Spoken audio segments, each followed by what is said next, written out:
Hello বন্ধুগণ, আমি কাকলি আর কাকলি food স্টাইলে তোমাদেরকে অনেক অনেক স্বাগত।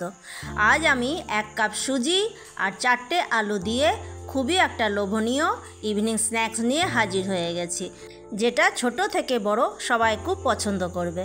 তো বন্ধুরা, ভিডিওটা কোনো রকম স্কিপ না করে পুরো ভিডিওটা দেখবার জন্য তোমাদেরকে অনুরোধ করছি। যদি ভিডিওটা স্কিপ করে দেখো তাহলে কীভাবে কি হচ্ছে সেটা কিন্তু বুঝতে পারবে না। আর ভিডিও দেখবার আগে অবশ্যই লাইক করে দিও, কেননা তোমাদের একটা লাইক আমাকে পরবর্তী ভিডিও বানাতে মোটিভেট করবে। তাহলে চলো রেসিপিটা শুরু করি। তো এখানে নিয়ে নিয়েছি 1 কাপ সুজি আর নিয়ে নিয়েছি 4টে আলু। এখানে 3টে বড় আলু আছে, একটা ছোট আলু আছে। এখন আলুগুলোকে প্রথমে ম্যাশ করে নেব। এগুলো কিন্তু সেদ্ধ করা আলু। আর বন্ধুরা, আমার আজকে এই রেসিপিটা তোমাদের যদি ভালো লেগে থাকে তাহলে তোমরা তোমাদের আত্মীয় স্বজন বন্ধু বান্ধবদের সাথে শেয়ার করে নিতে পারো। তো দেখো, এখানে আমার আলুটা ম্যাশ করা হয়ে গেছে। এখন চলে যাব কড়াইয়ের কাছে। কড়াই চাপিয়ে দিয়েছি উনুনে। কড়াইটা গরম হয়ে গেলে পরে কড়াইয়ের মধ্যে প্রথমে দিয়ে দিলাম 2 কাপ জল। 1 কাপ সুজির জন্য 2 কাপ জল। জলটা গরম হয়ে গেলে পরে একে একে ওর মধ্যে কিছু উপকরণ দেবো। তো সবার প্রথমে দিয়ে দিলাম পরিমাণ মতো নুন, চিলি ফ্লেক্স, কাঁচা লঙ্কা কুচি, পুদিনা পাতা কুচি। ধনে পাতা ছিল না বলে পুদিনা পাতা দিলাম। পুদিনা পাতার স্মেলটা কিন্তু বেশ লাগে, তাই না? আর দিয়ে দিলাম সবজি মশলা। এখন দিয়ে দিচ্ছি কিছুটা পরিমাণ রিফাইন তেল।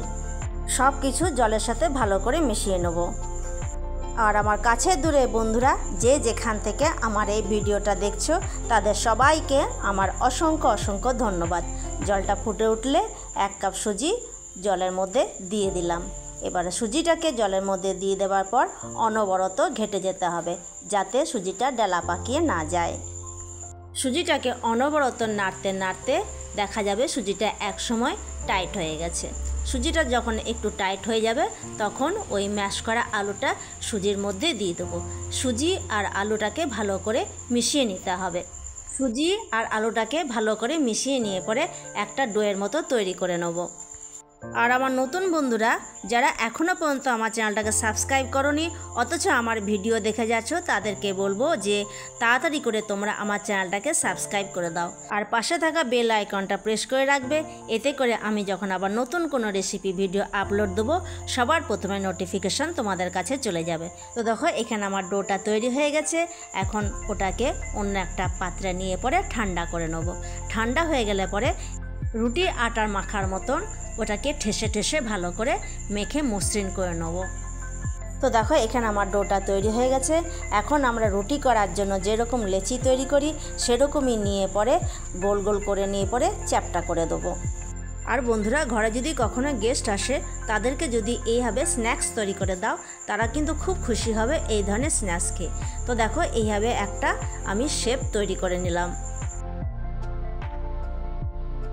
এখানে একটা তৈরি হয়ে গেল, আর একটা তৈরি করে দেখাচ্ছি।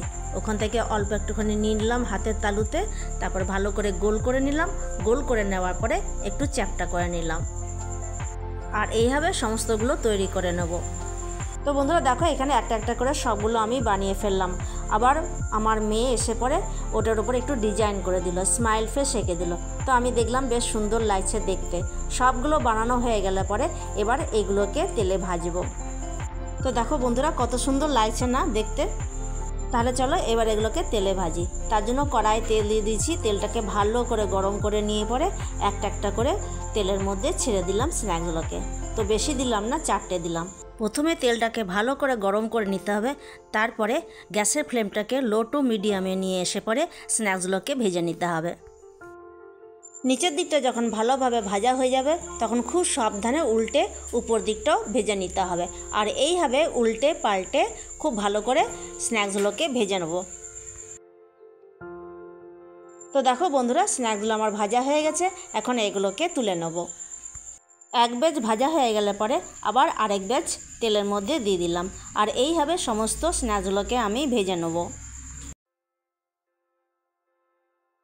সমস্ত স্ন্যাক্সগুলো ভাজা হয়ে গেছে। এখন তোমাদেরকে সার্ভ করে দেখাচ্ছি। আর বন্ধুরা, এই স্ন্যাক্সগুলো কিন্তু গরম গরমই খেতে হবে, সসের সাথে কিংবা চায়ের সাথে। তো বন্ধুরা, তোমরা একবার হলেও বাড়িতে ট্রাই করে দেখতে পারো, খেতে কিন্তু অসাধারণ লাগে। তো এই ছিল আজকের আমার রেসিপি। তাহলে বন্ধুরা আজকের মতো ভিডিওটা এখানেই শেষ করছি। আমার পরবর্তী ভিডিও আসবে রবিবার ঠিক বিকেল 4টায়। ততক্ষণ পর্যন্ত তোমরা ভালো থাকো, সুস্থ থাকো, সাবধানে থাকো। আজকের মতো টাটা, ধন্যবাদ।